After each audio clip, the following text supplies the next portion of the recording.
अस्सलाम वालेकुम एवरीवन। हम लोगों ने पहला थायराइड और थायराइड कर लिया था। अब हम आ जाते हैं गोनैड्स पर। लेकिन गोनैड्स का जो है ना सीन जो होता है वो रिप्रोडक्टिव स्ट्रक्चर्स को की डेवलपमेंट कर रहा है। फीमेल में सेकेंडरी सेक्सुअल कैरेक्टर्स जो इनको मेंटेन कर रहा है। और जो प्रोजेस्टेरॉन है ये क्या करता है, ये मेंटेन करता है प्रेगनेंसी को। और जो वेस्कुलराइजेशन होती है ना यूट्राइन वॉल की, उसको मेंटेन करने का काम कर रहा होता है। बस ये इसके अंदर FSH, LH और फॉलिकल स्टिमुलेटिंग हार्मोन और ल्यूटिनाइजिंग हार्मोन आ जाते हैं और इंटरस्टिशियल स्टिमुलेटिंग हार्मोन आ जाता है इन मेल। ये जो है ये सब मैं डिटेल में आपको इंशाल्लाह कहाँ पढ़ाऊँगी, रीप्रो में पढ़ाऊँगी। अभी हमने बात करनी है एड्रीनल ग्लैंड की। एड्रीनल ग्लैंड जो होता है ना, इस लेक्चर में हमने बात करनी है एड्रीनल ग्लैंड की। अब एड्रीनल ग्लैंड जो होता है ना वो किडनी के ऊपर प्रेजेंट होता है, ठीक है। इसलिए इसे हम एड्रीनल ग्लैंड कहते हैं, मतलब एडजेसेंट टू किडनी, ठीक है। और एड्रीनल ग्लैंड को हम सुप्रा रीनल ग्लैंड भी कहते हैं। क्या कहते हैं भाई? Supra renal gland.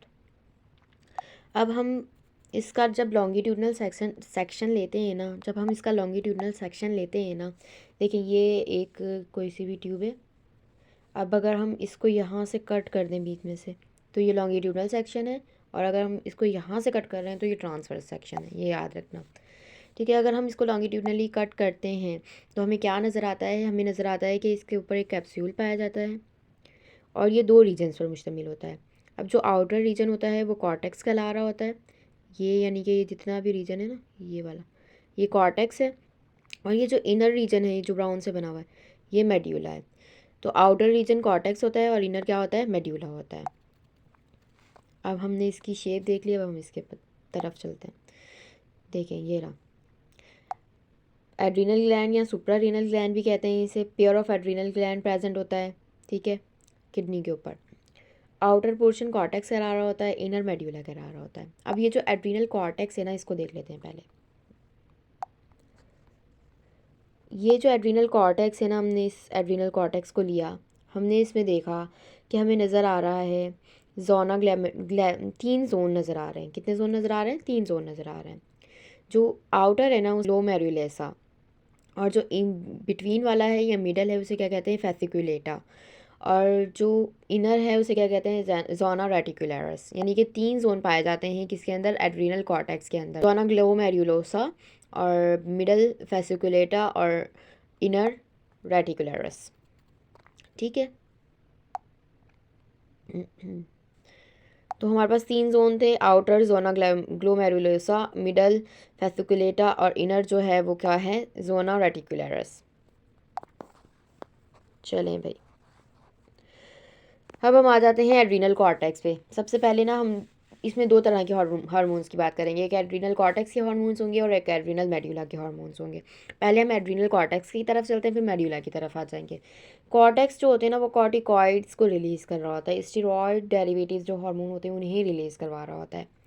सबसे पहले हमारे पास, इसको जूम इन करते हैं, सबसे पहले हमारे पास आ जाता है 3 तरह के कॉर्टिकॉइड्स आएंगे यहाँ पर, ग्लूकोकॉर्टिकॉइड्स, मिनरलोकॉर्टिकॉइड्स और ग्लूकोकॉर्टिकॉइड्स, मिनरलोकॉर्टिकॉइड्स और glucocorticoids, mineralocorticoids and sex corticoids पाए जाएंगे। अब जो ग्लूकोकॉर्टिकॉइड्स है ना वो क्या करेंगे? ब्लड ग्लूकोज लेवल को मेंटेन करने का काम कर रहे होंगे। एग्जाम्पल आ गई कॉर्टिसोन, कॉर्टिसोन का रिलीज़ करवाएगा ये। फिर उसके बाद मिनरलोकॉर्टिकॉइड्स जो हैं वो रेगुलेट कर रहे होंगे मिनरल की कंपोजिशन को। और इसमें कौन सा आ जाएगा? एल्डोस्टेरॉन आ जाएगा। एल्डोस्टेरॉन क्या करवाएगा? इंक्रीज़ करवाएगा सोडियम रीअब्जॉर्प्शन को, जिससे क्या होता है? ब्लड BP हाई होता है। ये मैंने पहले बताया था जब हम एल्डोस्टेरॉन पढ़ रहे थे। फिर उसके बाद सेक्स कॉर्टिकॉइड्स क्या करेंगे? सेक्स कॉर्टिकॉइड्स सेक्स ऑर्गन्स के जो हार्मोन्स हैं यानी एंड्रोजेंस को रिलीज़ करवाएंगे, यानी सेक्स ऑर्गन के जो हार्मोन हैं उन्हें स्टिमुलेट करवाया जाएगा, ठीक है। और एड्रीनल मेड्यूला पर आते हैं। एड्रीनल मेड्यूला जो है उसमें 2 तरह के हार्मोन पाए जाते हैं, एपिनेफ्रिन और नॉर एपिनेफ्रिन। ये सिंपैथेटिक नर्वस सिस्टम के अंडर काम कर रहे होते हैं, यानी फाइट एंड फ्लाइट रिस्पॉन्स के में ये प्रोड्यूस हो रहे होते हैं या रिलीज़ हो रहे होते हैं। फाइट एंड फ्लाइट रिस्पॉन्स हमें पता है ना, या तो लड़ लो या भाग जाओ। तो इस तरह का अगर कोई रिस्पॉन्स आ गया है तो उसमें ये बहुत ज़्यादा रिलीज़ होते हैं। अब जो एपिनेफ्रिन और नॉन एपिनेफ्रिन है ना, ये दोनों कैटेकोलामाइंस के बने हुए होते हैं। एपिनेफ्रिन और नॉन एपिनेफ्रिन दोनों कैटेकोलामाइंस के बने हुए होते हैं, ठीक है। और ये जो हैं ये थायरोसिन डेरिवेटिव्स होते हैं। Thyroxine derivative, thyroxine amino acid है ना, टायरोसिन डेरिवेटिव्स होते हैं। अब हमें पता है ना टायरोसिन एक अमाइनो एसिड का नाम है। तो ये टायरोसिन डेरिवेटिव्स होते हैं दोनों। एसिटाइलकोलिन जो है वो एंटागोनिस्टिकली काम कर रहा होता है to adrenaline. It also act in as a neurotransmitter के तौर पर भी एपिनेफ्रिन और नॉर एपिनेफ्रिन काम कर रहे होते हैं। ये जो है ना, ये एक एमरजेंसी हार्मोन है। सिंपैथेटिक रिस्पॉन्स में आता है, मैंने बता दिया था आप लोगों को। They are साइनर्जेटिक्स। साइनर्जेटिक्स का क्या मतलब होता है, एंटागोनिस्टिक का क्या मतलब होता है, और एगोनिस्टिक का क्या मतलब होता है। एगोनिस्टिक का मतलब होता है कि काम दोनों सेम ही कर रहे हैं। एंटागोनिस्टिक का मतलब होता है कि काम दोनों अपोजिट कर रहे हैं। साइनर्जेटिक्स का मतलब क्या होता है कि अगर एक का इफेक्ट बढ़ रहा है तो दूसरे का भी बढ़ेगा, मतलब एक का इफेक्ट दूसरे पे इफेक्ट करेगा, ठीक है। इस तरह साइनर्जेटिकली काम कर रहे होते हैं। कैसे कर रहे होते हैं उसकी मिसाल भी अभी मिल जाएगी आप लोगों को।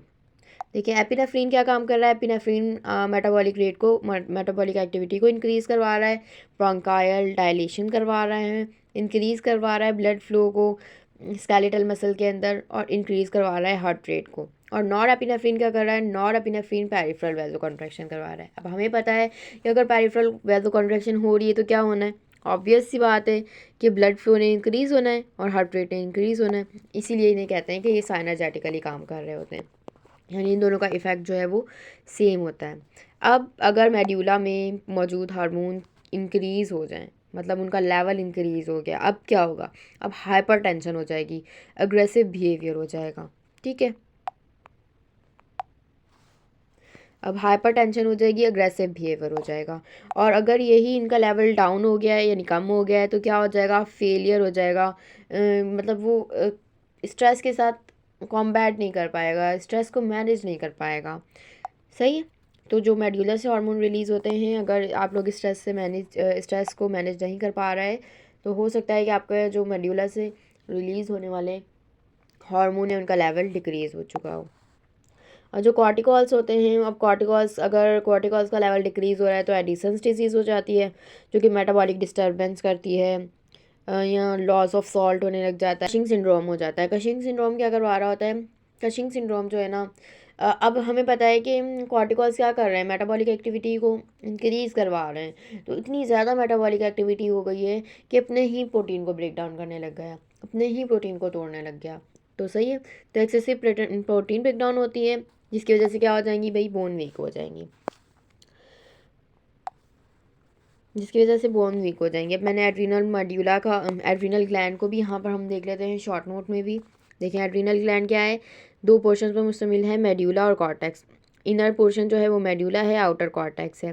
मेड्यूला एमरजेंसी सिचुएशन में रिलीज़ होता है, मेटाबॉलिक रेट को मेंटेन कर रहा होता है, ब्रोंकाइल डायलेशन करवा रहा होता है, इंक्रीज ब्लड फ्लो करवा रहा होता है। नॉरएपिनेफ्रिन क्या कर रहा है, नॉरएपिनेफ्रिन वैसो कॉन्स्ट्रक्शन करवा रहा है, और नेट ये सारा वही है, इमरजेंसी सिचुएशन में रिलीज़ हो रहा है, सारा वही है। आप लोग इससे रीड आउट कर लेना।